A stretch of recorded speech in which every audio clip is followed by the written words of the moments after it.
couple of things I'd like to focus on is the beginnings of the speeches today. I liked how both Flora and Jenny both started with a rhetorical question. Flora asked a simple question. When you think of wellness, what comes to mind? And Jenny asked a question that nobody has ever asked me in my life. What do you do when somebody gives you board games that you don't know how to play? Because as Jenny said, I don't play board games. However, I like those beginnings, those kinds of beginnings, because they show that the speakers are thinking, how can I get the audience involved in the speech from the get-go? There are 3 ways to start a good speech. And there's a fantastic YouTube video you can go watch. One of the ways is by asking a simple question, a rhetorical question, and that's what these are. The second thing I also enjoyed was how that idea of rhetorical questions continued throughout the meeting. For example, Mark asked a simple question, what kind of ideas did we have? Of course, nobody knows what kind of ideas they had, so he told us. But it's that kind of thing that we can keep on putting in speeches, because strangely enough, when people ask you a question, you will continue to pay attention. Lester asked a great question. When we speak, what can we say in 1 minute? That's the idea of a short. When you speak, what can you say in 1 minute? I have a great mentor, great friend called Neil Stovacek, and he always says, take a 10-minute speech, make it a 5-minute speech, make it a 2-minute speech, make it a 1-minute speech, make it a 30-second speech, make it a 1-word speech, right? The idea is, how can you drill it down to its core essentials? However, Neil can never get a speech shorter than 20 minutes. I love you, Neil. I'll tell him. I'll show him the video, don't worry. It's okay. You can tell him to, though. But there are things that we can improve, right? So I enjoyed Mark's speech. However, Mark, I felt that you gave us too many lists. And I felt that the use of rhetorical questions or rhetorical devices could be used to actually help us with making the speech more interesting.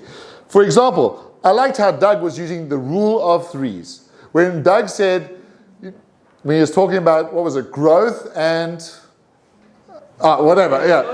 motivation, growth and motivation. He said that there's tangible, undeniable, right in your face growth.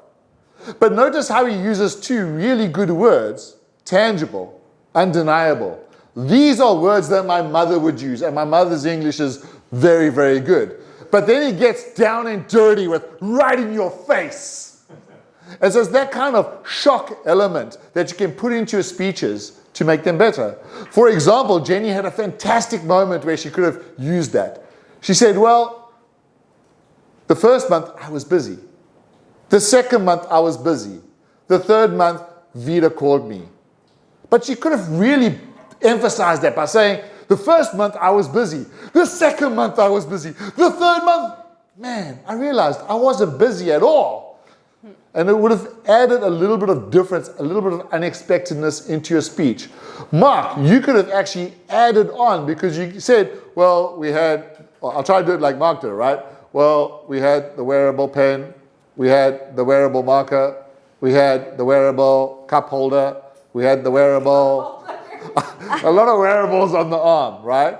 But you could emphasize it. So we had a wearable pen. That's not all. You know what else we had? We had a wearable marker. And that's not all. You know what else we had? We had wearable stationery. And you know what else we had? We had a wearable Pokemon. Not quite.